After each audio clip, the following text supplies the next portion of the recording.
সালে আপনাকে অনেকটা নাটকীয়ভাবে গ্রেফতার করা হয়েছিল, সেই সময়টা আপনার মুখে শুনতে চাই। মানে অনেকগুলো বছরই তো আমরা শেখ হাসিনার স্বৈরাচারের বিরুদ্ধে লড়াই করছিলাম, এবং তখন গুম খুন, যেগুলোকে মানে ফোর্সফুল ডিসঅ্যাপিয়ারেন্স বলা হয়, এগুলো চলছিল। আমাদের কাজকর্ম ছিল প্রকাশ্যেই, কোনো গোপন তৎপরতা ছিল না। এরকম নয় যে আমরা সরকারের বিরুদ্ধে একটা বিদ্রোহ সংগঠিত করছি, এরকম নয়। কিন্তু আমি আগে থেকেই ছাত্র রাজনীতি করেছি, বক্তৃতা তো করতামই, লেখালেখি করতাম। আমি যখন আওয়ামী লীগ ছেড়ে দিয়েছি তারপর আমি টক শো করতাম, মানে টক শো উপস্থাপনা করতাম। এবং আওয়ামী লীগের নেতাদের পক্ষ থেকে আমাকে কয়েকবার অনুরোধ করা হয়েছিল এইসব অনুষ্ঠান না করতে। তারা বলতে চাইতেন যে আমার কথা লোকজন শোনে, বিশ্বাস করে, তাতে তাদের জনপ্রিয়তায় বা ক্ষমতার ভিত্তিতে ধস নেমে যায়, বন্ধ করতে বলেছিল।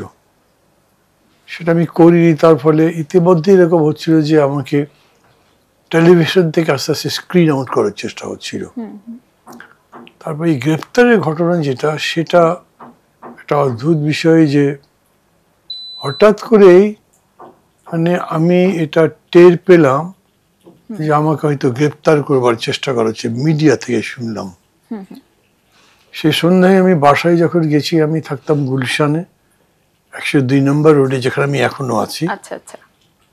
সেখানে সন্ধ্যার সময় দেখলাম খুবই অপরিচিত 2-3 মানুষ এসে পুরো এলাকাটা রেকি করছেন।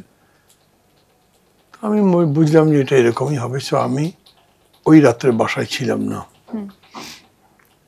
তারপরে তারা আমার পেছনে লেগেছিল, এবং তারপরে একটা গোপন জায়গা থেকে, যেখানে আমি ছিলাম, এগুলো আমি সব লিখেছি বইয়ের মধ্যে, সেখান থেকে তারা আমাকে গ্রেপ্তার করে।